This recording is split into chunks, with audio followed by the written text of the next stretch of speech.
Hey everyone. So, the live reading of The One and Only Ivan, for some reason, did not record properly and cut out here and there, and we didn't end up getting the whole thing in one single video. So, I'm going to reread the pages and chapters that I read this morning for you guys, so that way you can get caught up on The One and Only Ivan if you were not able to be there this morning.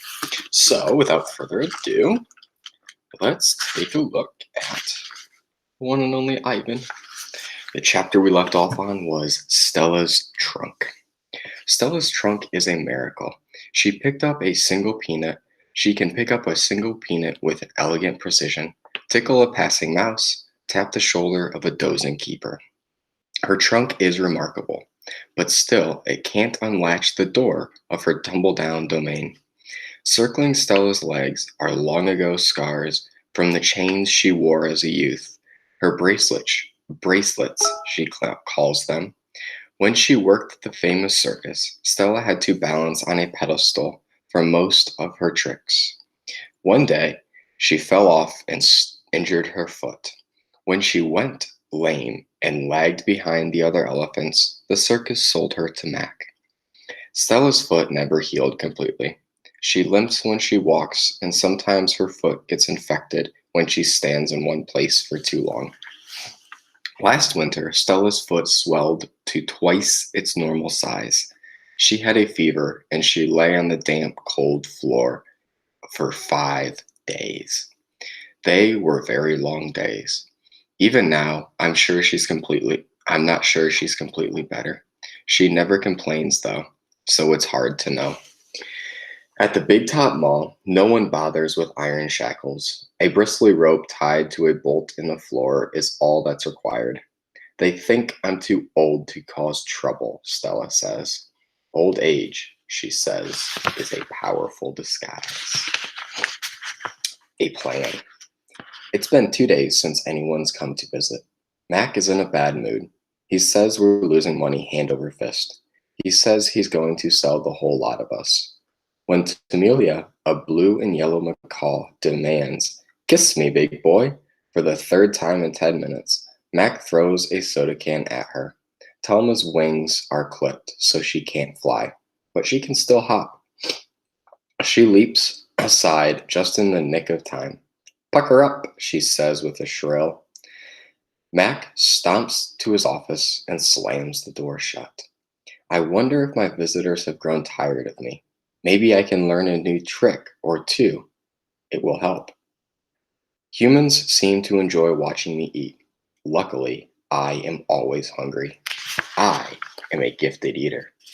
A silverback must eat 45 pounds of food a day if he wants to stay a silverback. 45 pounds of fruit and leaves and seeds and stems and bark and vines and rotten wood. Also, I enjoy the occasional insect. I am going to try to eat more. Maybe then we will get more visitors. Tomorrow I will eat 50 pounds of food. Maybe even 55.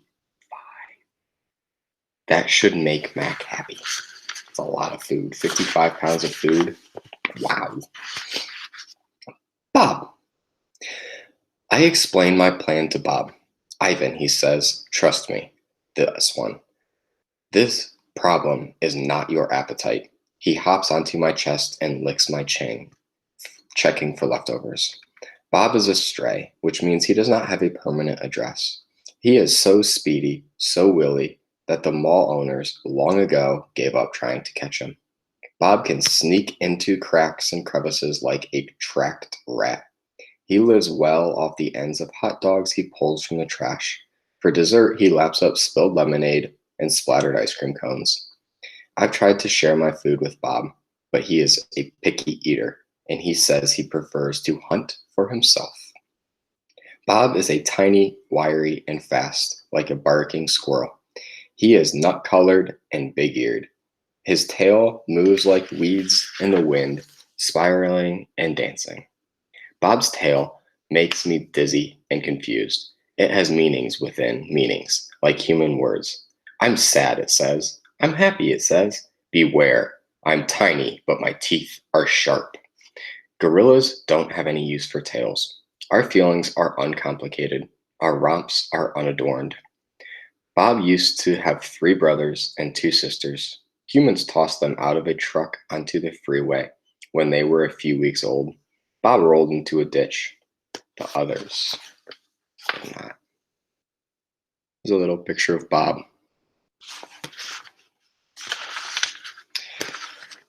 His first night on the highway, Bob slept in icy mud of the ditch. When he woke, he was cold, so cold that his legs could not bend for an hour. The next night, Bob slept under some dirty hay near the Big Top Mall garbage bins. The following night, Bob found a spot near the corner of my domain where the glass is broken.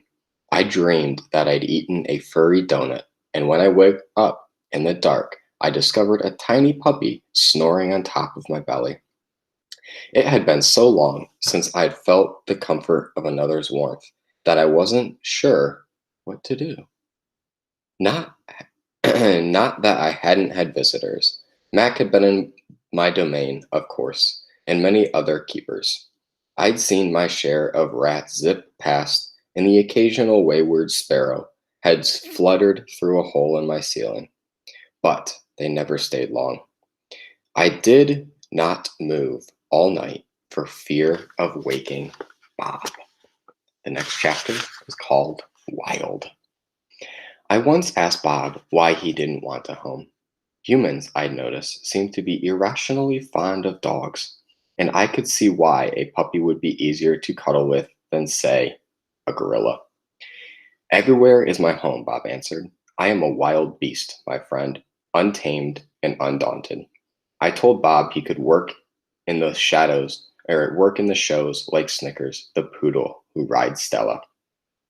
Bob said Snickers sleeps on a pink pillow in Mac's office. He said she eats foul-smelling meat from a can. He made a face.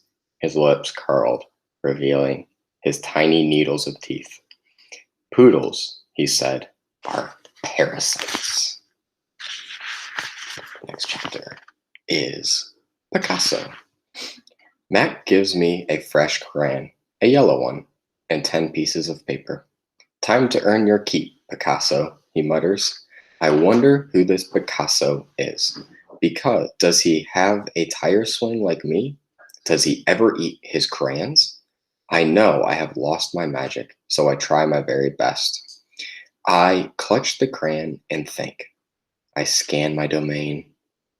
What is yellow? A banana! I draw a banana. The paper tears, but only a little. I lean back, and Mac picks up the drawing. Another day, another scribble, he says. 1 down, 9 to go. What else is yellow?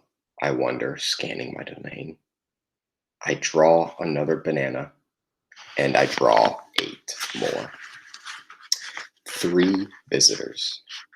3 visitors are here. A woman, a boy, a girl. I strut across my domain for them. I dangle from my tire swing. I eat 3 banana peels in a row. The boy spits at my window. The girl throws a handful of pebbles. Sometimes I'm glad the glass is there. My visitors return.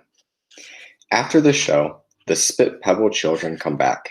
I display my impressive teeth. I splash in my filthy pool. I grunt and hoot. I eat and eat and eat some more. The children pound their pathetic chests. They toss more pebbles. Slimy chimps, I mutter. I throw a meatball at them. Sometimes I wish the glass was not there. The next chapter. Sorry. I'm sorry I called those children slimy chimps.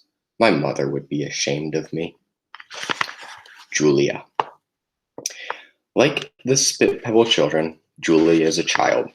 But that, after all, is not her fault. While her father George cleans the mall each night, Julia sits by my domain.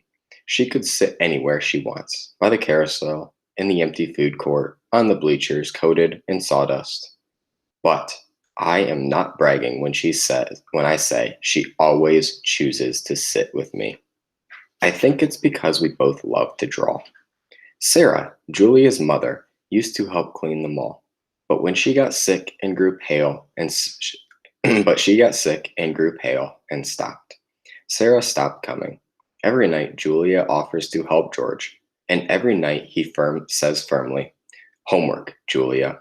The floors will just get dirty again." Homework, I discovered, involves a sharp pencil and thick books and long sighs. I enjoy chewing pencils. I am sure I would excel at homework. Sometimes Julia dozes off, and sometimes she reads her books, but mostly she draws pictures and talks about her day. I don't know why people talk to me, but they often do. Perhaps it's because they think I can't understand them, or perhaps it's because I can't talk back. Julia likes science and art. She doesn't like Lila Burpee, who teases her because of her old clothes. And she does like Deshaun Williams, who teases her too, but in a nice way. And she would like to be famous one day as an artist when she grows up.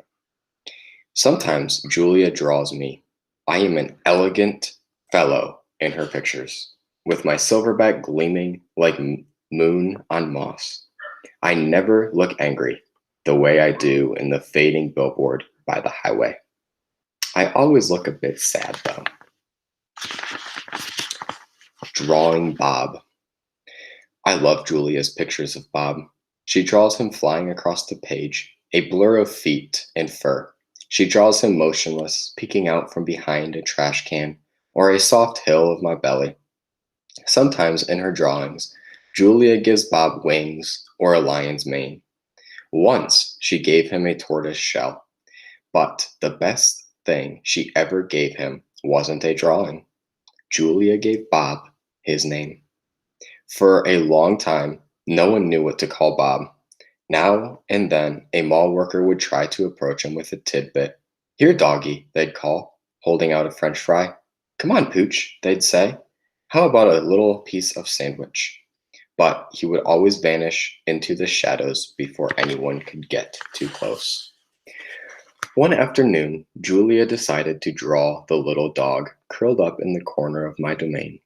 First, she watched him for a long time, chewing on her thumbnail. I could tell she was looking at him the way artists look at the world when she's trying to understand it. Finally, she grabbed her pencil and set to work. When she was finished, she held up the page. There he was, the tiny, big-eared dog. He was smart and cunning, but his gaze was wistful. Under the picture were 3 bold, confident marks, circled in black. I was pretty certain it was a word, even though I couldn't read it. Julia's father peered over her shoulder. "That's him exactly," he said, nodding. He pointed to the circled marks. "I didn't realize his name was Bob," he said. "Me either," said Julia. She smiled. "I had to draw him first." Bob and Julia. Bob will not let humans touch him. He says their scent upsets his digestion. But every now and then, I see him sitting at Julia's feet. Her fingers move gently just behind his ear. Picture of Julia and Bob. Mac. Usually, Mac leaves after the last show, but tonight he is in his office working late. When he's done, he stops by my domain and stares at me for a long time while he drinks from a brown water bottle. George joins him, broom in hand, and Mac says the things he's always says. "How about that game last night?" And "Business has been slow, but it'll get better. You'll see." And "Don't forget to empty the trash."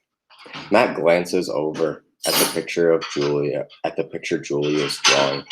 "What are you making?" he asks. "It's for my mom," Julia says. "It's a flying dog." She holds up her drawing, eyeing it critically. She likes airplanes and dogs. Mac murmurs, sounding unconvinced. He looks at George. "How's your wife doing, anyway?" "About the same," George says. She has good days and bad days. Yeah, don't we all? Max says. Max starts to leave, then pauses. He reaches into his pocket and pulls out a crumpled green bill, presses it into George's hand. Here, Max says with a shrug. Buy the kids some more crayons. Mac is already out the door before George can yell, thanks. And the next chapter is called Not Sleepy. But we will save that for tomorrow. Hope you guys are enjoying this book. It is one of my favorites. It is such a great book, and it gets even better from here. So stay tuned to see what happens next.